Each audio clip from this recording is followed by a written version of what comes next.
Okay, hi. Assalamualaikum warahmatullahi wabarakatuh to Faeez. Okay, me and my team will touch about the issue or some topic that relevant to human resource management in the food service organization. So, let's proceed.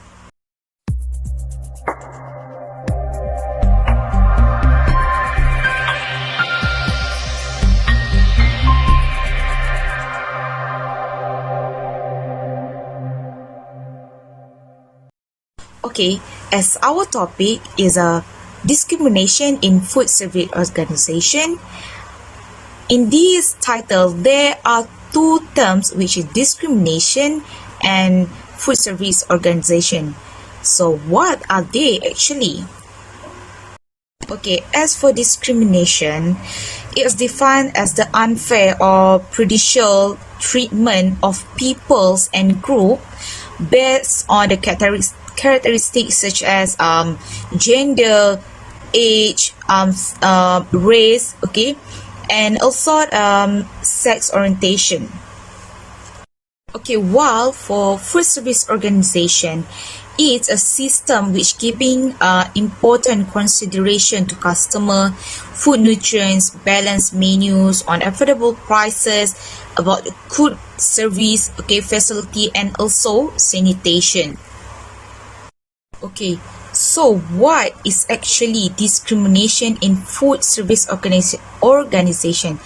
Of course, it is the unfair or prejudicial treatment of people that work in food service industry. So let's check it out. What are the some issues that happen that related to the discrimination in food service organization?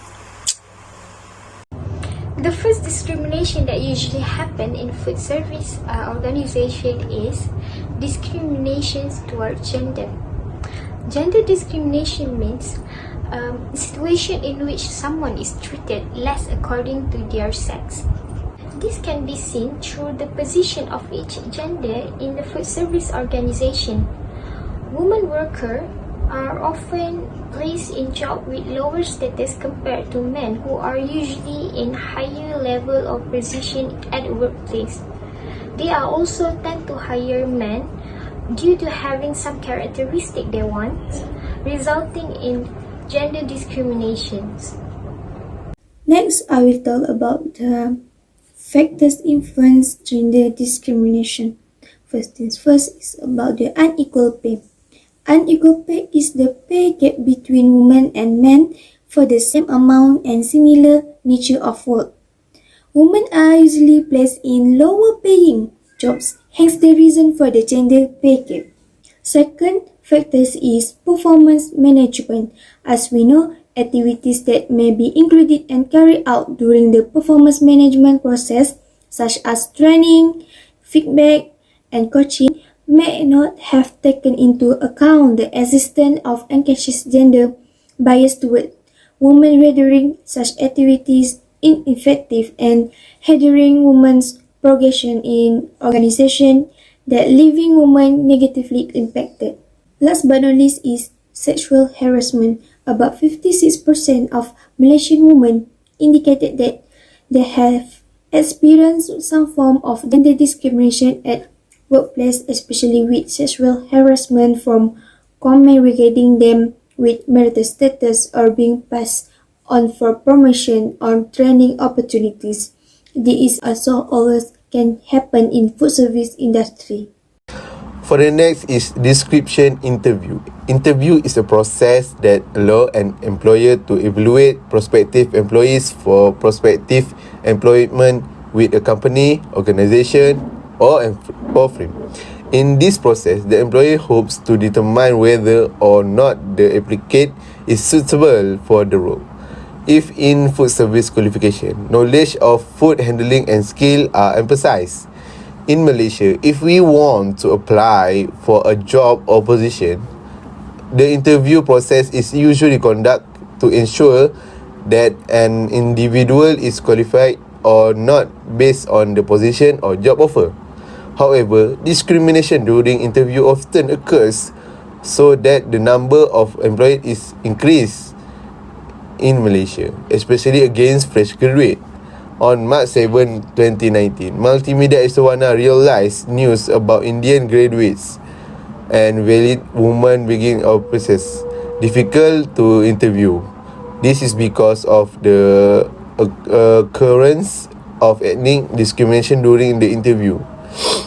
The result of the same GPS survey, Saidil says, found that the individual who were last called for interviews were Indian men, followed by Malay men, Indian women, and here it can be concluded the discrimination that occurs during the interview aims to suppress the potential as well as new talent to prove that her is qualified to hold the position.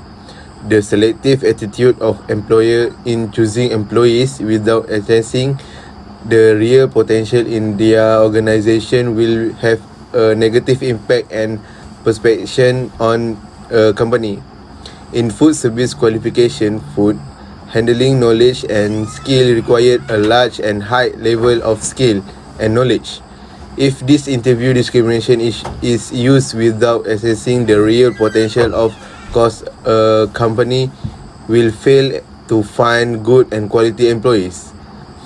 Such behavior should be avoided in order to improve the country economy and maintain global peace. Different in skin color and regulations should not be an issue in selecting employees, because what is to be highlighted is the potential and talent that indirectly further develop company. Assalamualaikum warahmatullahi wabarakatuh. My name is Ahmad Iman Hakimi bin Razak from HM252. I want to talk about discrimination on wages in Malaysia. From Article A of the Federal Constitution of 1957 has provided all forms of discrimination against anyone on the basis of religion, race, descent, place of birth, or sex in the appointment of any office or occupation under a public authority or in the administration of any law which related. However, there is so separate legislation on equal pay in labor law in Malaysia. For example, in 2022, overall, gender different heads of wages discrimination in which women tend to receive low wages. In addition, the increasing employment of male labor in the market work has caused employers to provide the welfare of Malay labor over female labor. So, as we talk about the salary discriminations, the right to equality has been provided under Article 8 of the Federal Constitutions of Malaysia. The first part of article has been stated that all persons are equal before the law and are entitled to equal protections. The second part of this article has been touched on the fact that there will be no discriminations for any reason in the employments in the government sector. As we can see, the minimum wage rate for Malaysian is HRM 1,200 starting 2019 for basic salary. So the issue that arises is discrimination about allowance and bonus that are only given to some employees on the ground of favoritisms. Okay, as a conclusions, leaders, especially such as supervisors, manager, and so on, they must service and bear a special responsibility to ensure that the work environment is free from discrimination, harassment, and retaliation. Okay, while also retaining and developing a diverse and inclusive workplace that reflect the multicultural society that have been served. So So I think that's all from us. Thank you.